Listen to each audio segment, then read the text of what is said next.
여러분의 삶에 하나님은 어디에 위치해 계십니까? 중심부입니까? 아니면 주변부입니까? 요즘 현대인들은 하나님을 찾고자 하는 의지가 없습니다. 그렇지 않습니까? 대체 어디에서 하나님을 발견할 수 있습니까? TV를 켜봐도, 서점에 가봐도, 또는 사람들과의 대화 속에서도 거기에는 하나님이 살아계시지도 존재하시지도 않는 시대가 되었습니다. 사람들은 마음을 합하여 하나님을 자기의 삶의 주변부로 몰아냈습니다. 우리의 삶은 어떨까요? 여러분의 삶은 어떻습니까? 하나님은 그저 이 교회에만 계신 분은 아닙니까? 여러분의 가정에 하나님이 없고, 여러분의 학교에 하나님이 없고, 여러분의 직장에 하나님이 없다면 여러분은, 그리고 우리는 우리의 삶에 하나님을 주변부로 몰아낸 것은 아닐까요? 하나님이 우리의 삶의 주변부에 위치해 있다는 것은 어떤 뜻일까요? 그것은 바로 하나님이 있어도 되고 하나님이 없어도 되는 분이라는 뜻입니다. 세상은요, 이미 하나님을 있어도 되고 없어도 되는 분, 즉 주변으로 몰아냈습니다. 우리가 금세 이 현상을 알 수가 있습니다. 그것은요, 사람들에게 가서 이렇게 질문해 보십시오. 당신은 하나님을 믿어야 됩니다. 그러면 쉽게 이런 대답을 들을 수 있을 겁니다. 그건 당신의 생각이지요. 나에게 강요하지 마십시오. 그 이유는 진리가 왜곡된 세상이 되었기 때문입니다. 사람들에게 더 이상 진리란 자신의 만족, 자신의 기분을 드러내고 표현하는 그냥 그 어떤 것이 되어버렸습니다. 가령 이런 것이지요. 밤에 먹는 치킨은 진리야. 얼굴은 예쁘고 봐야 돼. 그게 진리야. 돈이 많으면 다 돼. 반박할 수 없는 진리야. 그렇지 않습니까? 이렇게 우리는 진리라는 말을 난무하는 시대를 살아가고 있습니다. 그리고 결국에는 이 말이 어떤 뜻일까요? 진리라는 것은 애초에 존재하지 않아 라는 의미입니다. 그러면 이 세상엔 무엇이 존재할까요? 바로 사치입니다. 어떻게 하면 더 잘 벌 수 있을까? 또는 어떻게 하면 더 즐겁게 쓸 수 있을까? 그것만이 존재하고 있는 것 같습니다. 사람들은 그것을 행복이라고 여깁니다. 그렇지 않습니까? 사람들은 더 큰 행복을 가지고 싶어서 사치하곤 합니다. 그리고 사람들은 더 큰 사치를 위해서 오늘을 참아내곤 합니다. 열심히 일해서 더 좋은 차를 사야지. 조금만 더 참고 모아서 더 좋은 집을 사야지. 더 높은 자리에 올라가야지. 라고 말입니다. 저는 교회 바로 옆에 아파트에 살고 있습니다. 아파트 전세를 계약하면서 집주인 아주머니께서 저에게 이런 이야기를 하시더군요. 이 집에서 부자 되세요. 결국에는 우리가 사는 이유가 부자 되려고 하는 거니까요. 라고 이야기를 하셨어요. 사회 초년생으로서 집을 구하는 신혼부부에게 덕담으로 해주고 싶었던 말이었나 봅니다. 물론 저는 부자가 되기 위한 목적을 설정해 본 적이 한 번도 없기 때문에 전적으로 그 말에 동의할 수 없었지만 별다른 토를 달지 않고 그저 웃어 넘겼습니다. 우리는 왜 그토록 부자가 되고 싶어 하는 걸까요? 사실 그 속내를 잘 들여다보면요, 우리는 더 사치하고 싶어서입니다. 그리고 인간의 욕심은 끝이 있습니까? 끝이 없습니다. 그렇기 때문에 더 좋은 것, 더 만족하는 것, 더 가치 있는 것을 찾아서 계속해서 우리는 사치합니다. 적어도 요즘 시대를 사는 사람들은 이렇게 사치를 자신의 가치로 여기는 것 같습니다. 그리고 가치를 개인의 만족감으로 규정하고 있습니다. 즉, 스스로 만족할 수 있는 가치를 선택하는 것이야말로 올바로 사는 것이다 라고 여기고 있는 것이죠. 그러니까 사람들은 가치 있다고 여기는 것을 선택함으로 사치합니다. 그러므로 우리 사회가 지극히 소비적이고 소모적인 것이 되었습니다. 가치의 성격이 소비적이고 소모적이라는 것은 그 이유는 이것이 지극히 상대적인 것이기 때문입니다. 이 상대성의 중심에는 또 무엇이 있냐면 개인의 만족감이 있습니다. 즉, 내가 가치 있다고 여기는 것을 내가 선택하고 내가 사치하는 겁니다. 즉, 스스로 개인의 만족감의 그 모든 기준이 있는 겁니다. 이것을 교육에서는 뭐라고 할까요? 자아실현이라고 합니다. 철학에서는 뭐라고 할까요? 자율성이라고 합니다. 심리학에서는 뭐라고 할까요? 최고 욕구 충전이라고 합니다. 인문학에서는 뭐라고 할까요? 자기주장이라고 합니다. 자아실현, 자율성, 최고 욕구 충전, 자기주장. 이 단어들이 여러분들에게 긍정적으로 들리십니까? 그렇지요. 요즘 세상은 그것을 긍정적이고 우리가 추구해야 될 것이라고 이야기하니까요. 그렇다면 성경은 이것을 무엇이라고 할까요? 이렇게 스스로의 만족을 추구하며 사는 것을 성경은 죄라고 합니다. 왜 이렇게 된 걸까요? 도대체 무엇 때문에 이 상황까지 오게 된 걸까요? 그 중심에 무엇이 있을까요? 바로 인간의 이성이 있습니다. 이성이란 생각하며 판단하는 능력을 의미합니다. 현대인들은 자신의 이성을 기준으로 모든 것을 결정합니다. 이것을 바로 이성주의라고 합니다. 그리고 이 이성주의를 또 다른 말로 표현하자면 헬레니즘이라고 할 수 있습니다. 이 헬레니즘의 중심에는 인간의 이성이 있습니다. 제가 왜 헬레니즘이라는 이런 어려운 단어를 끌고 왔을까요?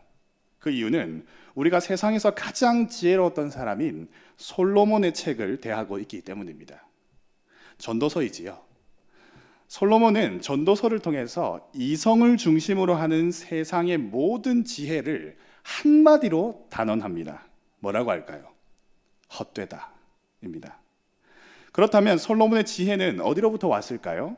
솔로몬의 지혜는 하나님으로부터 온 것입니다. 즉, 세상으로부터 온 모든 지혜는 헛된 것인데 하나님으로부터 온 이 지혜는 가치가 있는 것이죠. 왕상 10장 1절입니다. 스바의 여왕이 여호와의 이름으로 말미암은 솔로몬의 명성을 듣고 와서 어려운 문제로 그를 시험하고자 하며.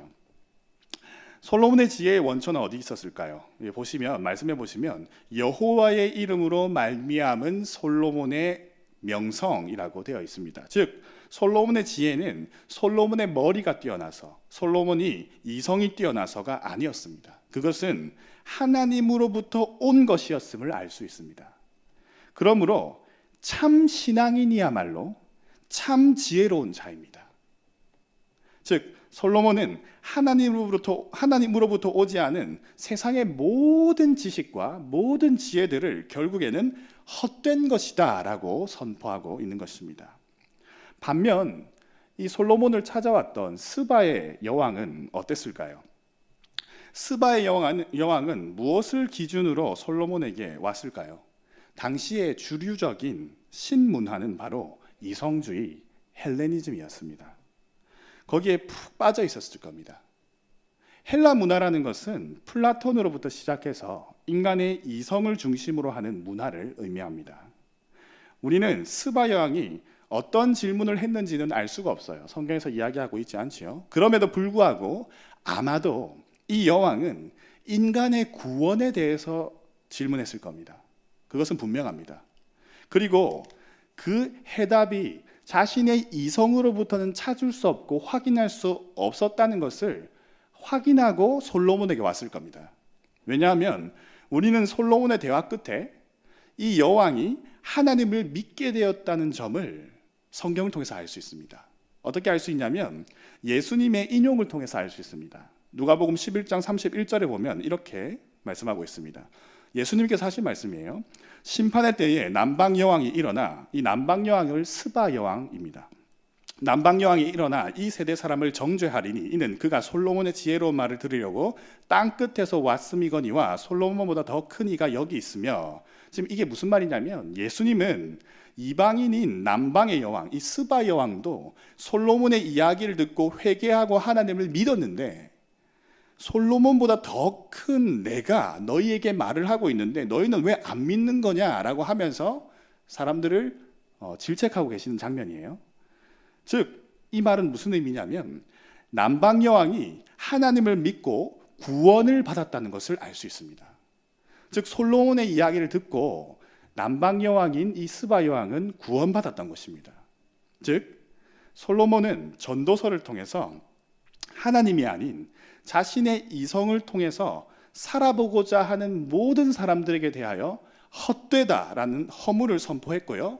그 다음 하나님으로부터 살아야 된다. 하나님을 중심으로 살아야 된다는 것을 이야기한 것입니다. 자, 이 허물을 선포한 것은 전도서 12장 8절 오늘 말씀입니다.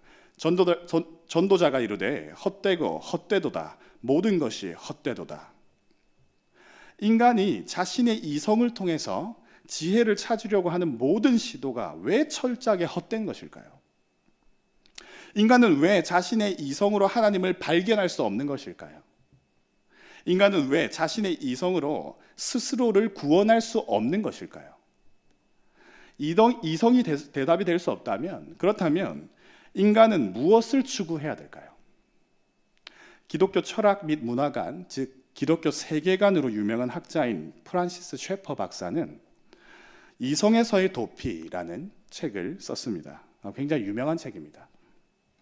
셰퍼 박사는 현대인들이 철저한 이분법 속에 사로잡혀서 살고 있다고 지적하고 있습니다. 그리고 이 이분법을 통해서 세상을 바라보고 있다고 통찰합니다. 그림을 한번 보시죠.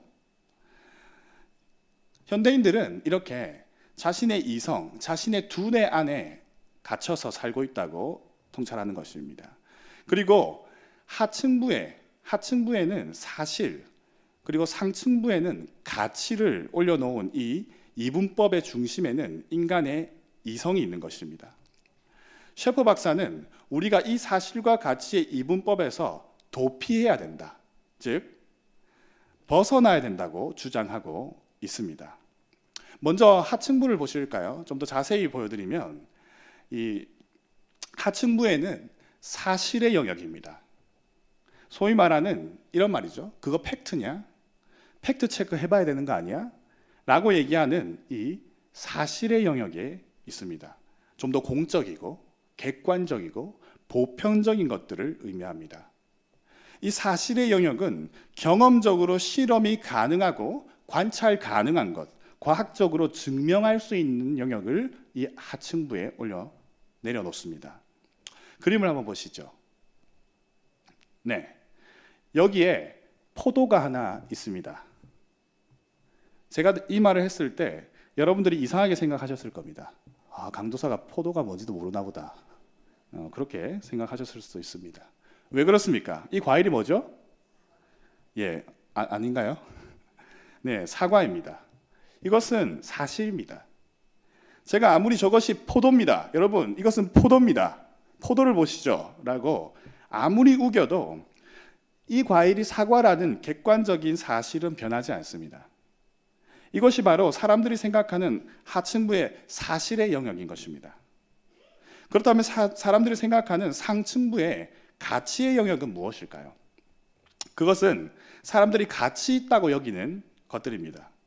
우리 아까 이분법 표를 한번 다시 보여주시죠. 네, 이 윗부분을 보시면 가치의 영역에는 좀 더 사적이고 주관적이고 상대적인 것을 위에 올려 놓았습니다.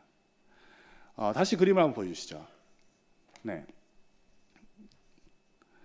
자, 그림을 보시는 대로 저는 이 사과를 한 입 베어 먹었습니다. 여러분, 제가 먹은 사과가 맛있었을까요? 여기 계신 분들 중에 사과를 좋아하시는 분 계십니까? 또는 사과를 싫어하시는 분 계십니까? 여러분, 사과를 너무 좋아하시는 분은 사과가 가치 있다고 여기셔서 돈을 주고라도 그 사과를 사드실 겁니다. 그런데 반대로 나는 사과 별로 좋아하지 않아 하시는 분도 분명히 있겠죠. 사과를 별로 좋아하지 않으시는 분은, 또는 뭐 사과에 알레르기가 있거나 해서 절대로 먹지 않으시는 분은 아무리 가치 있다고 다른 사람들이 여긴다 해도 본인에게는 별로 가치가 없는 것일 겁니다. 그렇기 때문에 돈 주고 사과를 사 먹지 않을 겁니다. 즉, 사과의 맛이라는 것은 굉장히 상대적인 것입니다. 먹고 안 먹고는 개인의 선택에 달려 있는 것이죠. 자, 이렇게 예를 드니까 이분법의 사실과 가치 별 문제가 없어 보이지요. 그럴 수 있겠다. 지금 저렇게 생각할 수 있겠다. 그러나 자신의 이렇게 이성만을 가지고 의지해서 사고방식을 하는 것에는 심각한 문제가 있습니다. 만약 이 이분법적인 사고를 통해서 보는 하나님은 어떨까요? 세상 사람들은 하나님을 어떻게 생각할까요? 그림을 한번 보여주시죠. 자, 자신의 두뇌 이성에 갇혀 있는 사실과 가치의 영역에서 바라보는 하나님입니다. 이성주의적인 인간은 먼저 이렇게 하나님을 하층부에 있는 사실로 끌어당겨서 질문해 볼 겁니다. 어떻게 질문할까요? 하나님이 관찰 가능한가? 대답은 뭘까요? 아니요. 하나님이 만질 수 있는가? 아니요. 하나님의 음성을 들을 수 있는가? 아니요. 그렇다면 하나님은 공적이거나 보편적이거나 객관적인 존재가 아닌 겁니다. 그러면 어떤 결론이 날까요? 하나님은 없다라고 결론날 겁니다. 그렇게 실존주의자, 철학자 이 니체는 뭐라고 했지요? 신은 죽었다라고 선포한 것이죠. 현대인들에게 신은 죽은 존재가 되어버린 겁니다. 그렇게 현대인들은 하나님은 사실이 아닙니다, 일단. 그리고 현대인들은 하나님을 또 어디로 올려둘까요? 가치의 영역에 올려두어서 대입을 해볼 겁니다. 현대인들이 하나님을 가치의 영역에 뒀다는 것은 가치의 영역에 뒀다는 것은 하나님이 사적이고 주관적이고 상대적인 가치로 취급되는 존재가 되었다는 의미입니다. 즉 하나님은 누군가에게는 가치 있지만 누군가에게는 의미 없는 존재가 된 겁니다. 그러니까 사람들에게 당신은 하나님을 믿어야 됩니다 라고 전도를 하면 그건 당신 생각이지요. 나에겐 강요하지 마십시오 라고 대답하는 것이죠. 문제는 예수님을 믿는 사람들도 하나님을 가치의 영역에 두더란 말입니다. 교회를 다니는 우리들도 하나님을 가치의 영역에 두고 살더란 말입니다. 하나님을 주변부로 몰아낸 겁니다. 주일에만, 교회에서만 하나님이 사실의 영역에 계시고 하나님께 예배합니다. 월화수목금토는 하나님이 가치의 영역에 있는 겁니다. 내가 필요할 때만 찾고 내가 원할 때만 찾는 하나님이 되어버린 것입니다. 이것은 심각한 문제가 되었습니다. 사랑하는 해운대 제일교회 성도 여러분, 하나님은 살아계시고 역사하시는 분이심을 믿으시길 바랍니다. 하나님은 내 삶의 모든 영역의 중심이십니다. 그런데 어리석은 자들은 이렇게 얘기합니다. 시편 14편 1절입니다. 제가 한번 읽어드리겠습니다. 어리석은 자는 그 마음에 이르기를 하나님이 없다 하는도다. 그들은 부패하고 그 행실이 가증하니 선을 행하는 자가 없도다.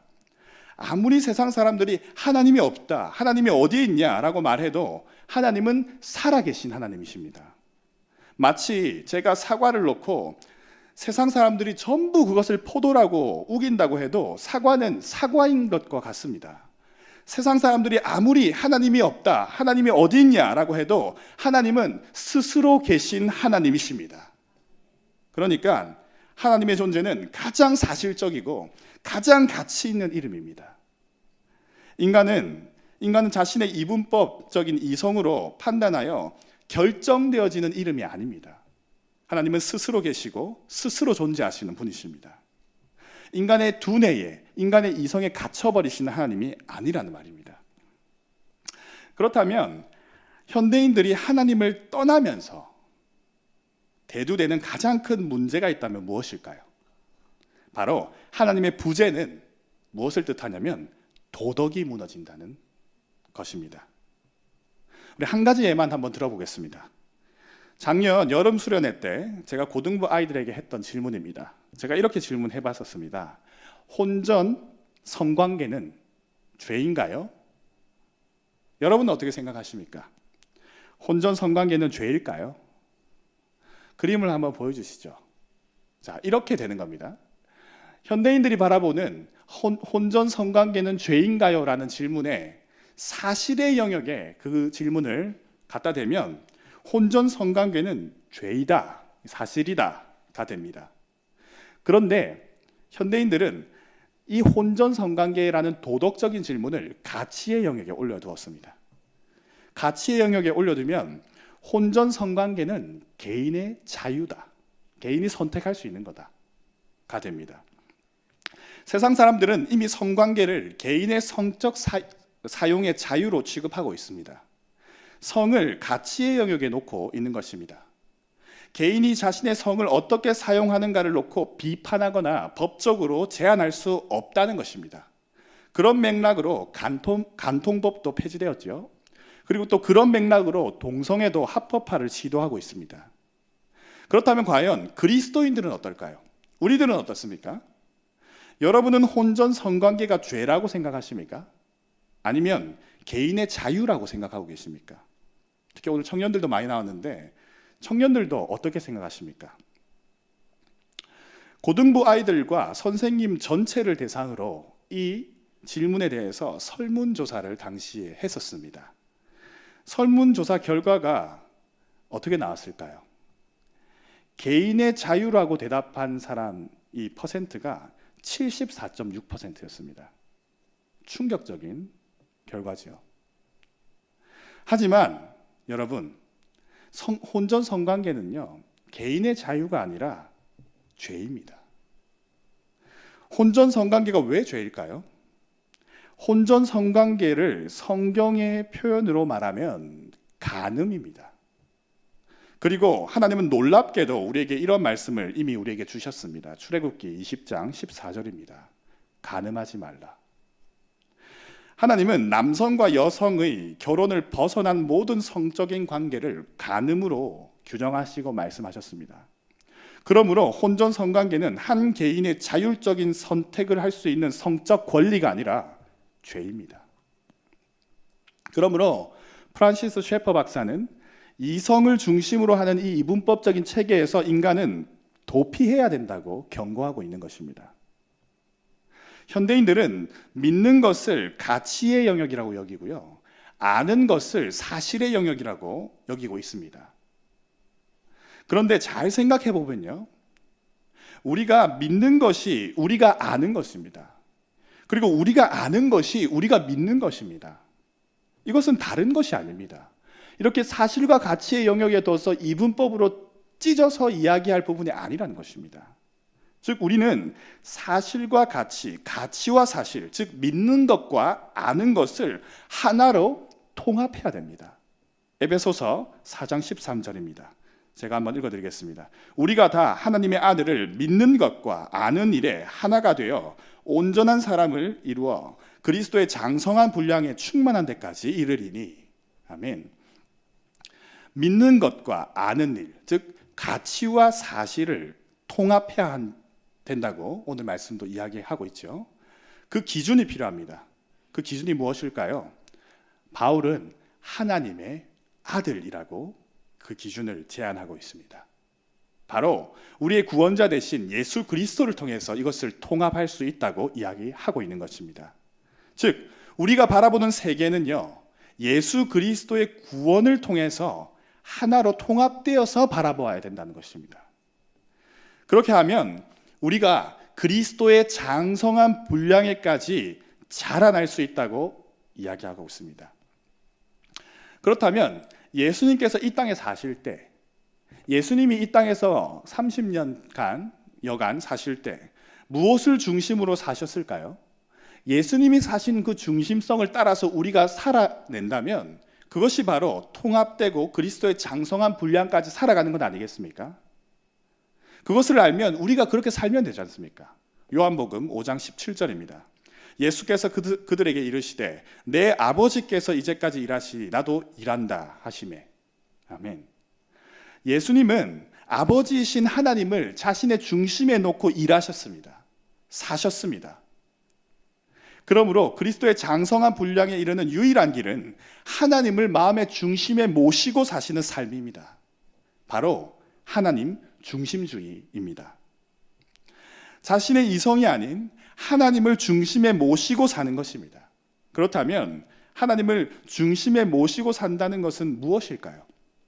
오늘 전도서 12장 1절 상반절입니다. 제가 한번 읽어드리겠습니다. 너는 청년의 때에 너의 창조주를 기억하라. 아멘.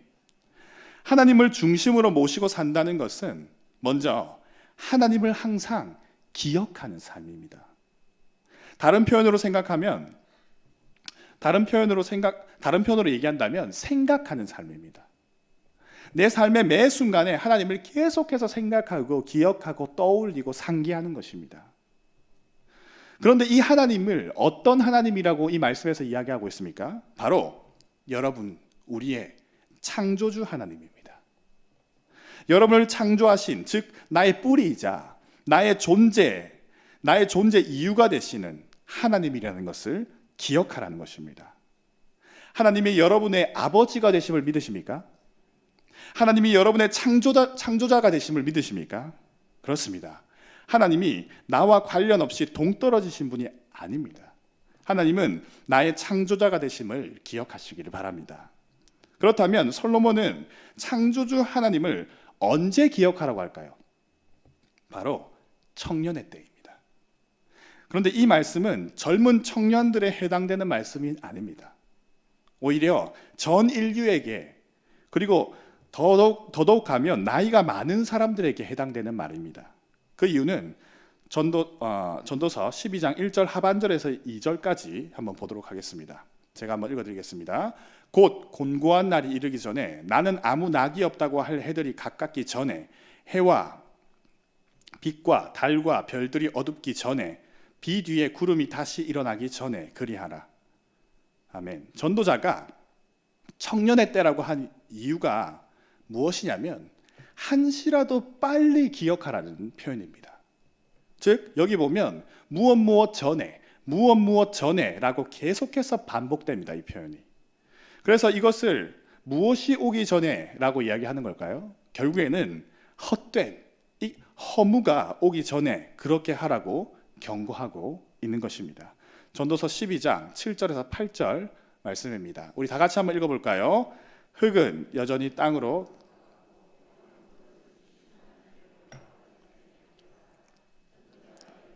헛되고 헛되도다. 모든 것이 헛되도다.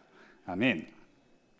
창조주 하나님을 기억하지 않고 자신의 이성을 의지하며 이분법적인 태도 아래서 사는 모든 인생들을 향해서 이렇게 경고하는 것입니다. 어떻게 경고합니까? 너의 죽음이 임하기 전에, 즉 너의 헛됨이 가시적으로 눈앞에 들이우기 전에 너의 창조주를 기억하라 라고 하는 겁니다. 하나님 없는 인생은 헛되고 헛되며 모든 것이 헛되기 때문입니다. 처음 질문 한번 드려보도록 하겠습니다. 여러분들의 삶에 하나님은 어디에 위치해 계십니까? 중심부입니까? 아니면 주변부입니까? 우리는 이제 중단해야 됩니다. 우리의 머리, 우리의 이성을 중심으로 사는 삶을 중단해야 됩니다. 내가 가치 있다 여기는 것만 쫓아서 사는 삶을 중단해야 됩니다. 내가 내 마음대로 선택함으로 사치하겠다고 하는 우리의 사치된 우리의 욕심을 따라서 가는 삶을 중단해야 됩니다. 이것이야말로 솔로몬이 말하는 자기 욕심을 따라서 헛된 것을 추구하는 삶이라고 이야기하는 것입니다. 오늘 이 시간 우리가 기도할 때에 하나님 중심성을 회복하시길 바랍니다. 오늘 창조주 하나님을 기억하시고 하나님을 계속해서 생각하는 삶으로 회복되기를 간절히 바랍니다. 나는 하나님 앞에서 이제 앞으로 하나님 중심으로 살겠다 고백하시는 기도가 우리 입술을 통해서 고백되기를 간절히 바랍니다. 하나님은 여기에 계십니다. 우리 교회에, 우리의 가정에, 우리의 직장에, 우리의 학교에, 우리의 삶의 모든 영역에 하나님은 거기 계셔서 살아계시고 존재하시며 말씀하시는 분이십니다. 사랑하는 해운대 제일교회 성도 여러분, 여러분이 오늘의 삶 그리고 모든 그 자리에서 창조주 하나님을 기억하시고 여러분들의 삶의 중심을 하나님을 위해서 살기 위해서 결단하시는 오늘 밤이 되시기를 간절히 바랍니다. 그리스도의 장성한 분량까지 자라나시는 여러분들의 아름다운 인생이 되시기를 간절히 축복합니다.